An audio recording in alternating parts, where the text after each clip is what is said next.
Welcome to OPCC. Welcome to those of you joining online. If you have your Bibles, turn to Genesis 15. We'll pick up where we left off last time.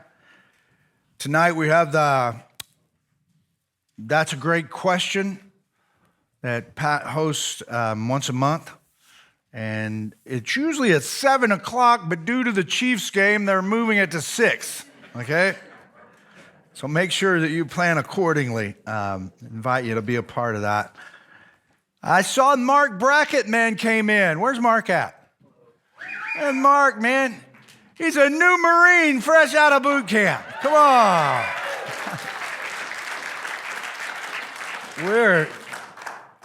We're excited to get our Marine home in a couple of weeks, but congratulations, Mark. We're proud of you. Thank you, Jimmy.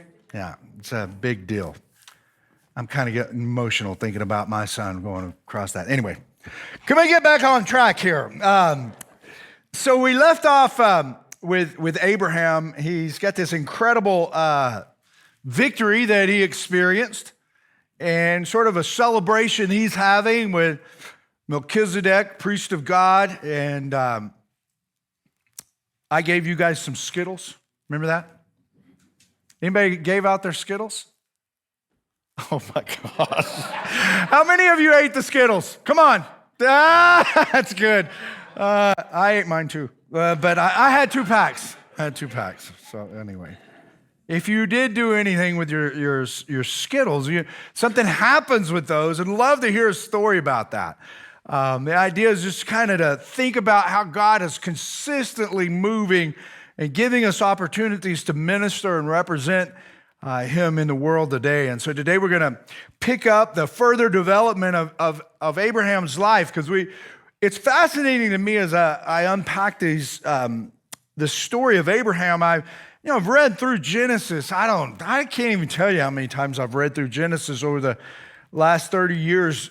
But when you teach through it, man, you just see stuff that, you've never seen before. And one of the things that I've never put together is it just seems so clear that God is sort of stretching him and just growing him as he goes along. And he's having these ups and downs, these wins and losses, and God is working in spite of that. And he continues to believe God in the midst of his wins and in the midst of his failures. And he repents and gets back on track. And God just sort of continually has him on this journey. We looked a few weeks ago how he totally didn't listen to God, took things into his own hands, went down to Egypt, had to get a lesson in humiliation down there and return back to the place he was supposed to be, but God continued to work in the midst of all of it.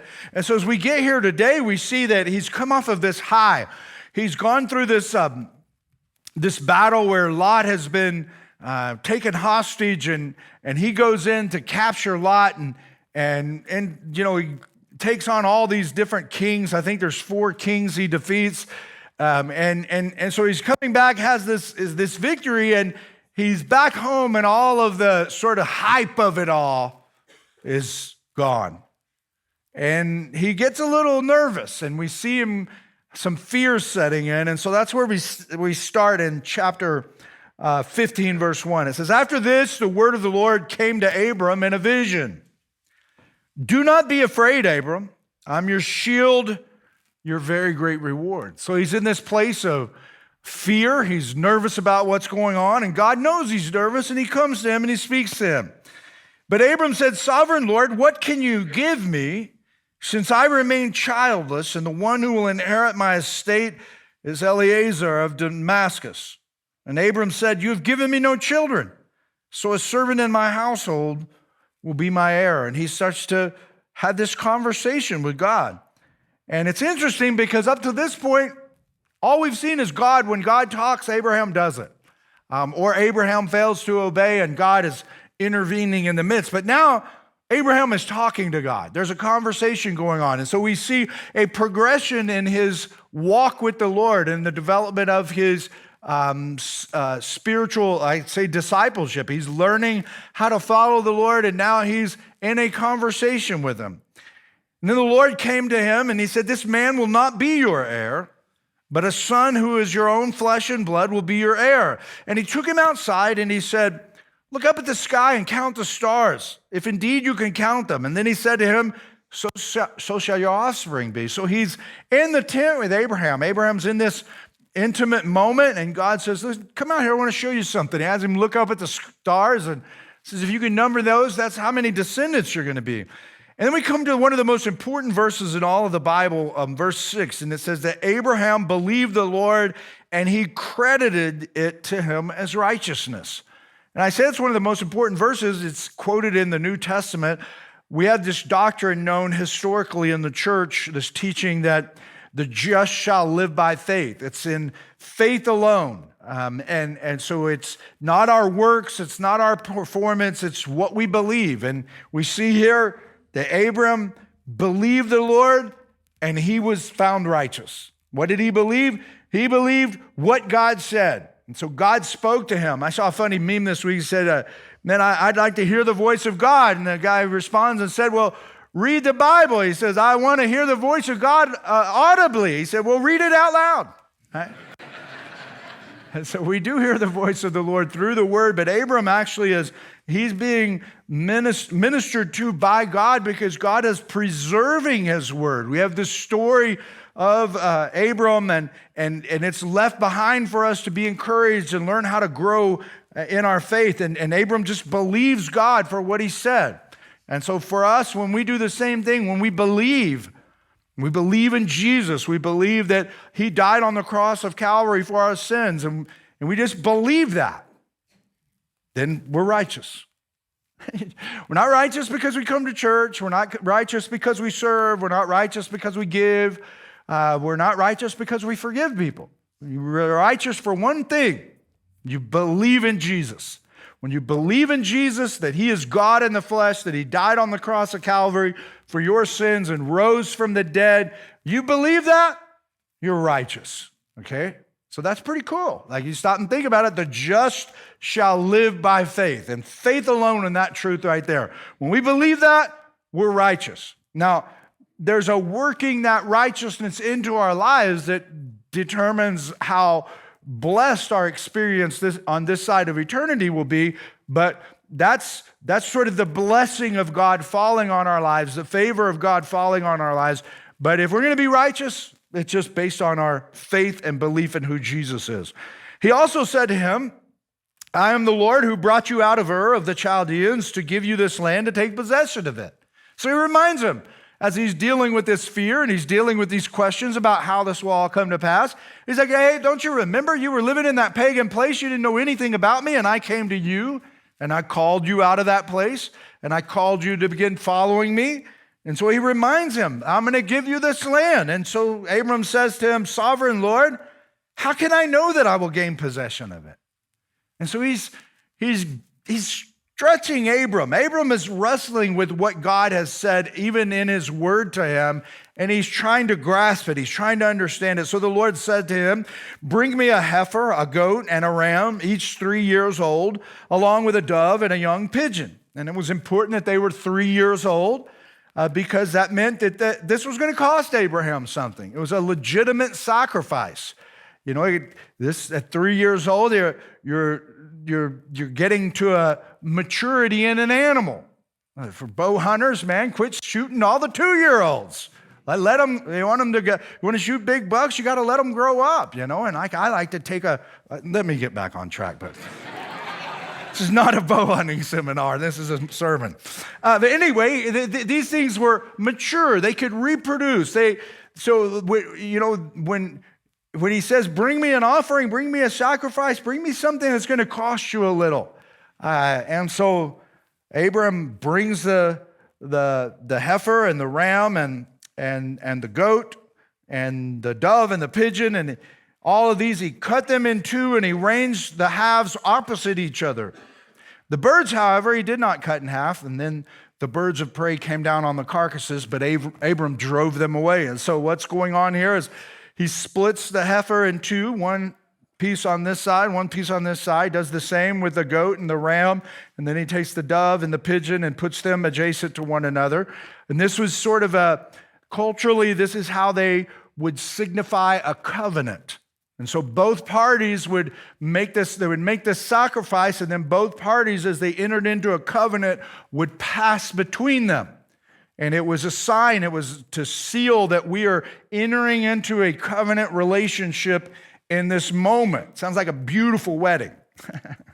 Bloody stuff, right? Oh, anyway, that was okay, y'all. I missed that one. So they pass between, and it's to remind you that if you didn't keep your end of the deal, then what happened to the sacrifice is what would happen to you. And it would be justified because you were doing a public display of entering into this covenant agreement with one another. And so Abram does this. I think it's probably early in the day, early in the morning. And as he makes this sacrifice, this is all that God has told him to do. Like he's trying to understand how this is going to happen. How is he going to take possession of the land? And God says to him, make this sacrifice. So he makes the sacrifice, and these birds come and they start trying to take it. They trying to steal it. And so he's driving them out of there. He's running them off as they're coming and trying to eat the sacrifice that he's made. And he's doing this all day long, and God hasn't done anything. God hasn't responded to his obedience in making the sacrifice. And then it says, as the sun was setting, Abram fell into a deep sleep, and a thick and dreadful darkness came over him. Now, I would underline that if I were taking notes and I were you. And especially some of you who are younger, if you've never experienced a thick and dreadful darkness falling over your life, you will. If you live long enough, it will fall on your life, and it will be terrifying. And we need to see what happens in the midst of it, because I've had that experience happen in my life, but always I see that the Lord steps into it and he moves. Something happens as a result of it. And so this thick and dreadful darkness came over him as he's trying to defend the sacrifice he's made from these birds of prey. Then the Lord said to him, when he's in this sort of a trance state, and he says, the Lord said to him, know for certain that for 400 years your descendants will be strangers in a country not their own, and they will be enslaved and mistreated there. And so he's giving him a prophetic utterance of what was going to happen to his descendants. What happens to Moses and the Israelites in Egypt as Joseph and Jacob, the patriarchs, move into Egypt over a 400-year period. They grow into this great nation, but they become slaves of the Egyptians, and they become oppressed and mistreated.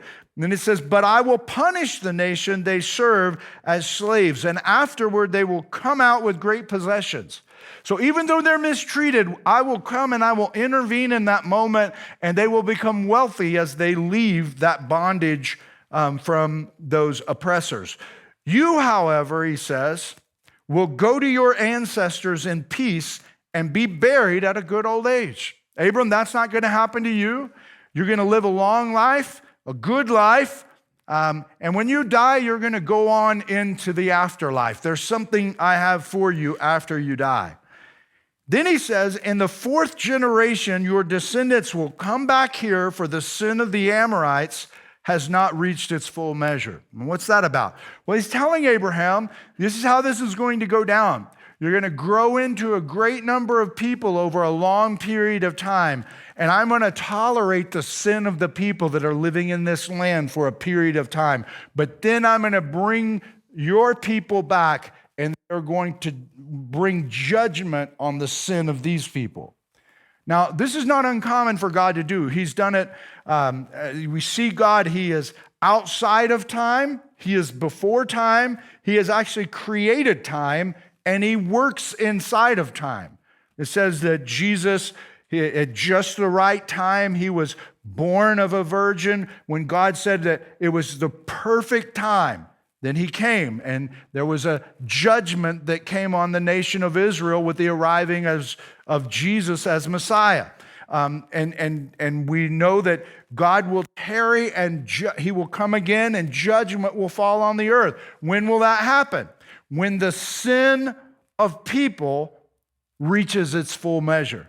And so we look at the world, and the world looks broken, and sometimes we feel like it's becoming more and more sinful, and it will continue to do that until it reaches its full measure. And then God will say it is full, and he will return to bring judgment on the world again, as the word promises and teaches. And so this is what he's saying. I'm going to use you to bring judgment on these people. And so what that teaches us about God is not that he's vengeful, he's patient. He doesn't want anybody to perish. He's being patient, and he's tolerating the sin of this wicked people who are living in this land. But ultimately, he's going to raise up a nation that teaches about righteousness, and he's going to use that nation to bring judgment on these people. And it says, when the sun had set and darkness had fallen, a smoking fire pot with a blazing torch appeared and passed between the pieces. And on that day, the Lord made a covenant with Abram and said, to your descendants, I give this land from the Wadi of Egypt to the great river, the Euphrates, the land of the Kenites, the Kenizzites, the Cadmonites, the Hittites, Perizzites, Rephaites, Amorites, Canaanites, Girgashites, and Jebusites. That's a lot of ites, right? That's the only thing, there's only historical document of anything like that God coming and making a promise about a land. And so sometimes people go, I don't understand how you can believe the Bible. I'm like, you watch a newsman. Like the news is like this same thing that is mentioned thousands of years ago is still right at the center of all that is happening in the world. And that should tell us, man, that should bolster our faith. Man, God has spoken to us about world affairs and the things that are even happening in our lives. We see is still at the center of attention of this particular promise. Israel has never possessed all that land. Even to today, they've never possessed all of that land that God has said that he would give them. And so there are a lot of people, they view their eschatology about the return of Christ is that it has to do with the land that God will reclaim, and that's when Israel as a nation will become, this prophecy will be fulfilled when Jesus returns and he leads and rules himself. And so anyway, that's a different topic. But we look at this and we see that God is giving a lot of truth to Abraham as he's walking out and learning how to follow the Lord. And we see him kind of entering in to where he's in a different relationship as he's traveling down what we've been referring to as the highway of holiness. We enter this thing. We're all sort of traveling to the same place. But the reality is that God has to grow us. And there are people that we look to and we see them out and they feel like they're ahead of us and they really are. And it's only because they've been on the road longer. But they're no higher than us. They can just help us understand how to navigate through this thing called life. And so God is taking Abraham on this journey, and we're getting kind of a front seat view of how he's doing it, how he's growing him. And so there's a few takeaways I'm going to share with you that I found encouraging to me. One of them I saw several years ago, but of a few of them, just as we unpack the whole chapter, here's what the Lord showed me. First of all, when the Lord has you, he has your back. Abe was afraid. He was afraid because he was thinking about these kings. See, Abe was living like outside of the city. He was living in a remote area up on Mount Mambre. He had some friends that had come around him. He'd made some allies. They were having a good time. God was blessing them, man. No problems really to speak of in their lives. Everything was fruitful and they were just enjoying life. And then Lot gets entangled with the things of the world. He gets taken hostage and carried off, and God's leads Abraham to go after him and rescue him. So he goes and he rescues him. And then he comes back and he's, after all the hoopla is down, he's thinking about it. He's like, what if those guys regroup and come after me? I was up here living fine and didn't have to get involved in all of that. And now I'm a little bit concerned about it. And so his mind goes to work on him. And as his mind is working on him and causing him a little bit of fear, God comes to him and says to him, I got your back. I'm your shield. I'm your reward. And he comforts him with those words. And Abe has questions.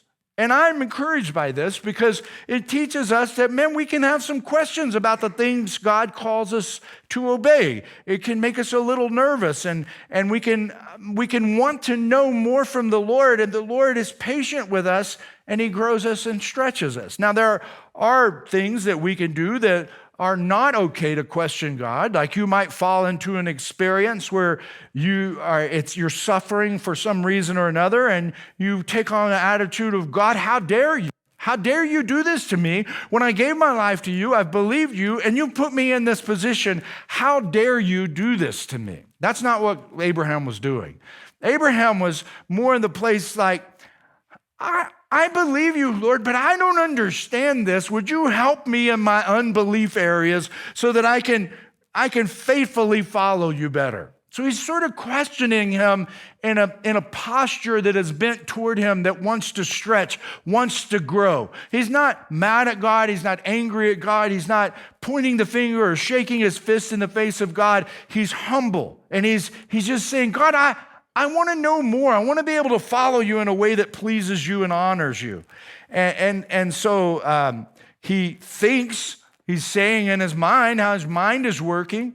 He's like, my servant is going to become my heir. Now, what this teaches me is that we need to be reminded is that how we think things are going to work out are usually 100% of the time wrong, right?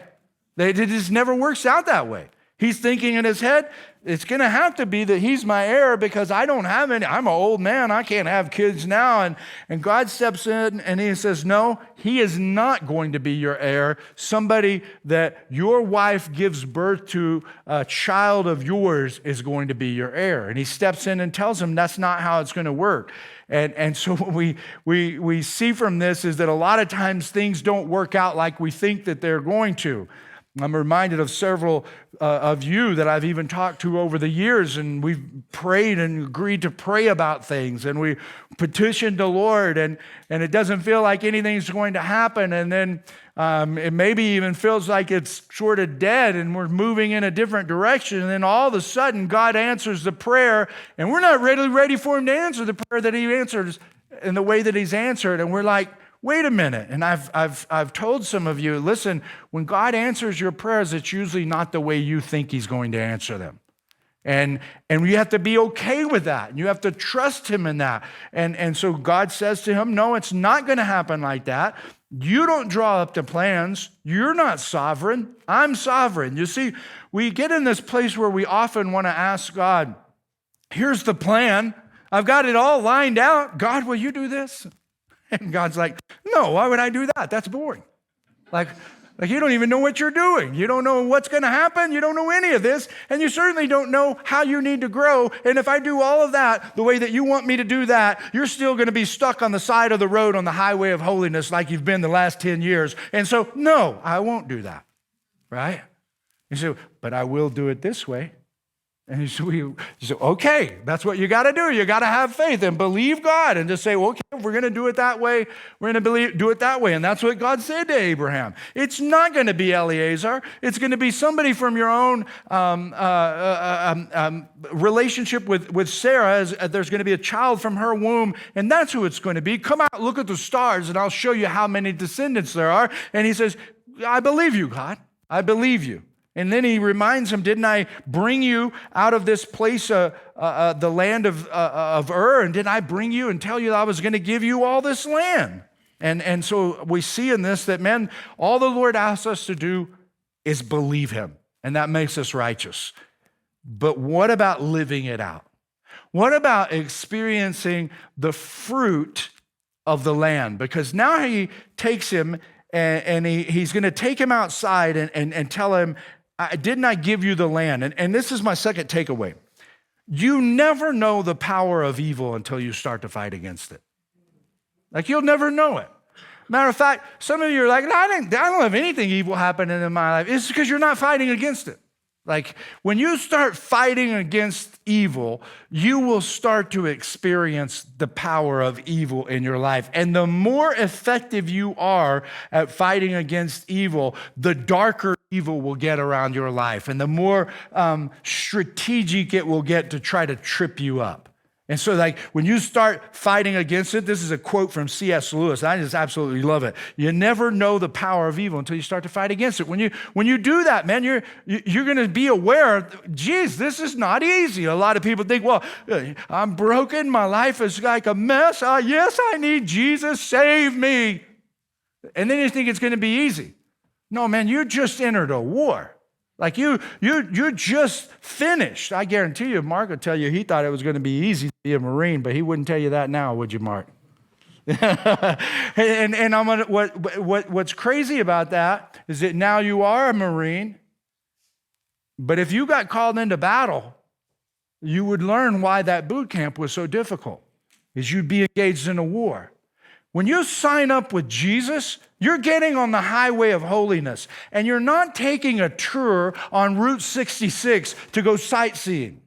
You're entering a battleground. You're in a war, and you're supposed to be fighting against all of the evil around you that is trying to take advantage of you. And that's what we see happens in Abram's life. And so he asks the Lord, how is all this land going to be mine?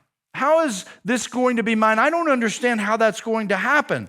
And God tells him, bring me an offering. So he goes and he prepares the offering. He lays it all out. And what do we see the next thing that happens? These birds show up to try to steal it. They're trying to take the very thing that Abraham is offering to God as he's listening and trying to walk out his obedience. The very thing he offers to God, these birds are coming and trying to steal it. What did Jesus say? I've come that you might have life and have it abundantly. But the thief comes to steal, to kill, and to destroy. So the enemy is always going to be coming and attacking. And there's a sermon I preached several years ago I borrowed from it. I'm not going to do the whole sermon this morning, but I borrowed this part from it. And I call it the birds of prey. And what we have to do is we have to recognize is that when we believe in Jesus, I believe you, Jesus, it's credited to me as righteousness. I believe you died on the cross of Calvary to save me. I believe that I was guilty because I'm a sinner, and I believe there's nothing I could do about my sin except believe that you took care of it on the cross. I believe that, Jesus. Righteous. Now, I am a citizen of heaven, and so I'm to start thinking like heaven. But Jesus said, when his disciples said, teach us to pray, he said, when you pray, pray like this. Our Father, which art in heaven, hallowed be your name. Your kingdom come, your will be done on earth as it is in heaven. What does that mean? That means that when I believe that Jesus was a sacrifice for my sins, it's credited to me as righteousness. I am a citizen of heaven now. The Ephesians says all of my spiritual blessings are in heavenly places, seated with Christ in heavenly places. So to bring heaven to earth, even though I'm already righteous, I got to walk this out. And that's when I'm starting to get movement on the highway of holiness. I'm not just getting on the highway and going, well, look here I am. That's just a traffic jam. That keeps other people from being able to get any movement in their lives. We've got all these people getting on the highway, nobody conquering any territory, and we got a log jam going on, man. If we could get everybody moving down the highway and bringing heaven to earth, then we would start moving at a rate to where we would see the kingdom of God expanding. And just like Abram is being told by God that he will give him all of this territory, God has promised to the church that he would give us the promised life and that the gates of hell will not prevail against it. I will build my church. You say, well, why aren't churches growing more? And why aren't you growing more? That's why the church is not growing more. I'm growing. I feel like my part of the church is growing, man. And I feel like the more I hear your story about how you are the church and you're growing, the more it makes me want to grow. And the faster I see you moving, the faster I want to go. And the faster other people see us moving, the faster they want to go. But when we get stuck in traffic, man, it can be a miserable situation. And so let us look and go, how do I bring heaven to earth? Well, here's the key. Faith drives away birds of prey. That's what faith does. Faith is in action, man. Faith is always looking and going, that is a bird of prey trying to steal my offering. I've laid my life down for Jesus. I'm trying to think like heaven and walk here on earth. I'm keeping my head up there and my feet on the ground. I'm trying to walk with all the power and spiritual authority I have, but I'm being humble enough to know that I have to submit to the authority of God and listen to his word and walk it out into my life. And all of a sudden, heaven starts coming down to the planet, and that's when I'm starting to understand how powerful evil is, because the birds of prey start showing up in my life. And I didn't got no birds of prey in my life. That's because your faith is dead. If your faith is alive, you're going to see birds in your life. A friend of mine wrote a book. He's no longer living. He said, the buzzards are circling, but I'm not dead yet, Lord. Like, you can feel them up there, man. And that's what happens, is that you feel like you're being attacked all the time. Here are 3 birds of prey I'm going to share with you real quickly before we get to the big idea. The first one is the condor of complacency. I got pictures of these birds. They're hilarious. I didn't take time to put them up, but a condor is an interesting bird. It's one of the largest birds in North America. I don't remember what the wingspan is, like 9 feet or something. Huge bird, but weak talons, can't carry anything. Never known to attack another animal, ever. Survives on roadkill. Needs 2 pounds of meat a day. Doesn't necessarily eat 2 pounds of meat a day, but needs 2 pounds of meat a day. And so when it finds something, it eats and it eats and it eats and it eats. It will eat so much that sometimes it can't hardly get up in flight and will just need to get on a low limb and rest a while. So lazy that he will not construct a nest. Lives in a cave or on a cliff face somewhere. Won't do anything. Just looking for what somebody else has done to feast on. And when we see this bird, we see that he has a lot in common with a lot of church folk today. And one thing that's fascinating about this bird is after it consumes a lot, it'll get into a group of other condors, and they will communicate with hisses. and they will preen and care for themselves and bathe constantly. And they're so ugly, like so ugly. And so what do we learn? The condor of complacency is a weapon that the enemy, Satan, will send right after a major victory in our lives. You're like, man, we're going to do this thing. We're going to commit. We're not going to let Satan have our marriage. We're going to commit, man. We're going to get in this thing. We're going to start going to church. And you start going and you get a win somewhere. And then down the road, you start to get a little complacent. You give your life to Jesus, man, and you're like, man, I'm on fire for the Lord. You get baptized, everybody's fired up, man. You give your testimony, people come up to you, oh, your testimony was so good, it encouraged me so much, and you're fired up, and then you sort of don't recognize that all of a sudden the enemy flew down a condor of complacency, and you don't have any new stories. That's why your pastor's giving you Skittles. Try to create stories in your life. You don't have any new stories. You've got a condor of complacency that is lit on your life, and you're getting no movement. And you need to run that thing out and go, where's my new story, man? Where is God moving in my life? What is the new thing that the Lord has taught me from his word? How is he challenging me? How is he asking me to surrender? And if he's not, you got condors lighting on your life, and they're eating all the roadkill that they want. You're stuck. And so what we got to do, drive that thing away, man. Just go, it is a condor is on my life. How could I let a condor on my life? It's because you just went to sleep and the enemy flew that thing in there because that's what he wanted to do. And it's always coming after a major victory. You're so fired up and you're on this high, and the condor's always going to come. So you got to be aware of it, and you got to shoo that thing away. Here's the second bird of prey, the hawk of hopelessness. The hawk's greatest weapon is its grip, and it likes to focus on easy targets, smaller ones. And it usually cannot consume the whole thing in one bite. So what it does is it takes bite-sized pieces. Okay, so here's the deal, man, is that when you are in life, in relationships, in marriage, in a church, all kinds of things, is that you will experience as you're starting to get movement from the Lord, the enemy will fly the hawk of hopelessness into your life, and he will start trying to take a little bite at a time. And if you don't recognize it over a 2-year period, he can consume that relationship and just eat it all up, man. And I remember I was teaching on this series several years ago, or this idea that I taught this sermon. We had the steeple outside, man, and we didn't have the cross at that time. And it's a dang hawk, man. He landed right on the cross. On the morning that I preached the sermon, somebody said, "Here's your hawk of hopelessness," right? And it's like, well, so anyway, it's kind of funny, but he doesn't have a place to land like right now. Like we moved that steeple out of the way. We kept hoping against hope that one day we would come to the place that financially we would be able to deal with this building that looked so irrelevant and said so many wrong things about the kingdom. And we just kept hoping against hope. And eventually, like that was there. Man, when they called me in 2011 and said, "What would you do?" I said, "I'd do something to this building." That vision was born from the Lord 12 years ago.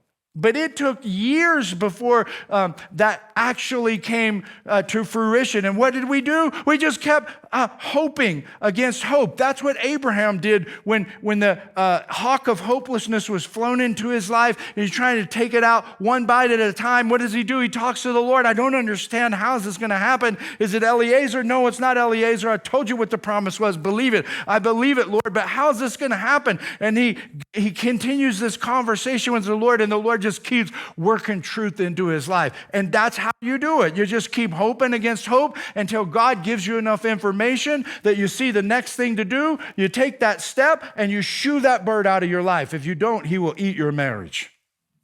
And some of you, he's been biting away at your marriage for several years. And he's just chewing. We see this. Abby and I, we've been married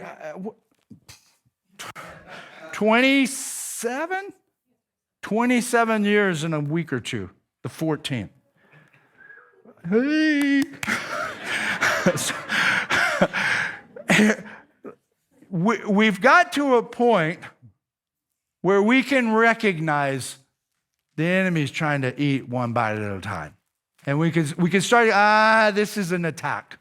And we've kind of got there, but it takes a while, man. You just have to shoo that thing out. Otherwise, you're just going to hate each other because you're going to do things that your spouse doesn't like, right? I do things you don't like, don't I? I know it's surprising, guys, but sometimes I do. And she does things that frustrate me. But you know what? I love you to the ends of the earth. And I would never even think about doing life without you. Like, we're in it to win it. Like the hawk of hopelessness does not roost in the Holbrook marriage. He has no place there. And when he tries, we will drive him away. And that's what you got to do, man. You got to keep him driven away. And you hope against hope, even when things are bad, and you will see the Lord do amazing things in your life. And the final one is the falcon of fear. Probably the fastest animal on the planet, when clocked at 180 miles per hour, and loves to catch its prey from above by dive bombing. And falconers love the falcon as their choice. Now, what is a falconer? Did you know you can hunt with a falcon in Kansas? What am I doing with a bow, right? That sounds amazing, man. But anyways, but it's the favorite choice of the falconer, man. You let that thing go and it'll dive bomb down and can catch other birds. And what do we learn from this? Is that Satan's favorite weapon is fear. As soon as you have faith and as soon as you believe God for something, you're going to get terrified. And some of you have never given faithfully. You've never taken your finances and been a steward before the Lord. And that's scary, man. And as soon as you do it, man, you're going to be terrified. And the enemy is going to try to dive bomb in on your life. Some of you have just started coming to church, man, and you're like, I like this church. I feel like I'm learning something. But then you're getting afraid because now people are starting to say, well, man, you feel like you're changing a little bit, and some of your friends may not be along for the ride. You're going to get afraid. Are you going to be alone?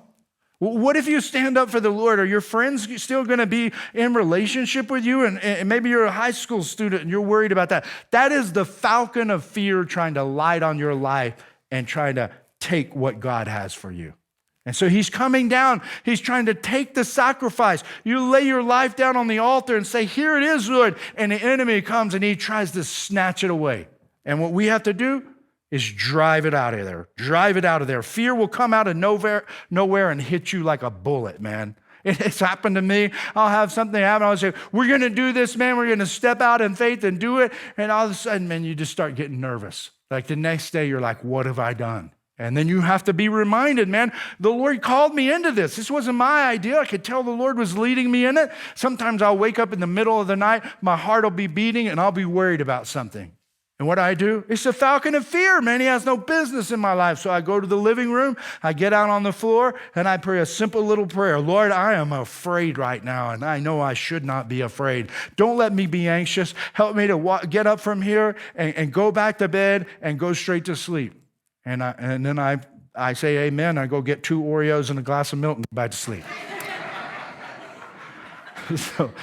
So the Lord, like, he will wake me up sometimes, and that's the falcon of fear trying to light on my life, and I have to drive him away. And so Abe is driving these birds away, and all that it is, I think, is just a picture of faith in action. Like it's our faith, all that faith that credited righteousness to us, it's putting it into action. It's bringing heaven to earth as Jesus said we would do, and which brings us to the big idea. It's the good life, and it gets better. It's a good life. Abe is exhausted. He's exhausted from defending the offering from the birds. He falls into a deep sleep, and a dreadful darkness falls on him. And in the midst of the dreadful darkness, truth is dumped. And he receives the prophetic promise of what would happen to the nation of Israel. And symbolically, a smoking fire pot and a burning torch pass through the sacrifice. Notice that Abraham doesn't pass through it. Just the burning torch or the smoking fire pot and the burning torch pass through it, which is a symbolic of God passing through, sealing the covenant, saying, this is my promise to you. It's not contingent upon you. It is contingent upon me. And so we look in the New Testament, what do we have? It says, all those who call upon the name of the Lord shall be saved. And Paul teaches us that we are sealed with the Spirit. And so the smoking fire pot and the torch, the burning torch, is symbolic of the refining fire of God falling on our lives. He says, when you pass through the fire, like some, there will be gold, silver, precious stone, and everything else is wood, hay, and stubble. And the wood, hay, and stubble, poof, it's gone. But the gold, silver, and precious stone, man, it just becomes more radiant, and it's a reflection of the glory of God. And so as we walk through life, we have the promise of the Spirit and the refining fire of Christ falling on us, stretching us on the highway of holiness. Don't get discouraged because you feel like everything's not working out in your life. Everything's not working out in your life because the Lord wants to work more of his life into you. Like our lives are not like just a bed of roses. Everything's perfect. I mean, why can't I be like everybody else that I see on Facebook? Because they're fake. That's not real. Everybody's not going to Cancun all the time, right? It's not real. Like everybody's struggling. I watched the documentary Sly last night about Sylvester Stallone. Great observations from his part. He talks about all the fame, and then at the end he's saying, man, what's it all worth it if it costs you your family? And he's talking about what's the most important is relationships and how he sacrificed so many of those things. That's the eternal stuff, man. I'm not saying Sylvester Stallone, Rambo's an evangelist. I'm just saying there's some things there like you see, it doesn't matter how much wealth that you have. It's about the kingdom of God being worked into your life. And we're all struggling. And God is refining us. And then the torch is indicative of the Spirit of God guiding us. The light, the word is a lamp unto my feet. And so as I read the word, I'm hearing from God. I'm hearing the voice of God, and I'm working it into my life. And the good life is falling on me, and it only gets better, Abe. He says, you're going to live to be in old age, but then you're going to die and go to your ancestors. And that's what we're doing. Like we're going to die at some point, and we go and cross over. But until that time, we are to bring heaven to earth, as that's what we are, as citizens of heaven. Every head bowed, every eye closed, no one looking around. How do you need to work the kingdom into your life today? What do you need to surrender? What birds of prey are you dealing with? Is it the hawk of hopelessness, the falcon of fear, the condor of complacency? What needs to be driven out of your life right now for you to lay hold of the good life? We're going to take communion together, but we're going to have a time of prayer before we do that. You can come to the altar. There'll be people up here to pray with you if you'd like to pray with someone. You can pray right there where you're seated. But before you partake of the elements of communion this morning, make sure that you're listening to the Lord and you have this private little worship. And ask Him what it is that you need to drive away or surrender in your life in this moment in time.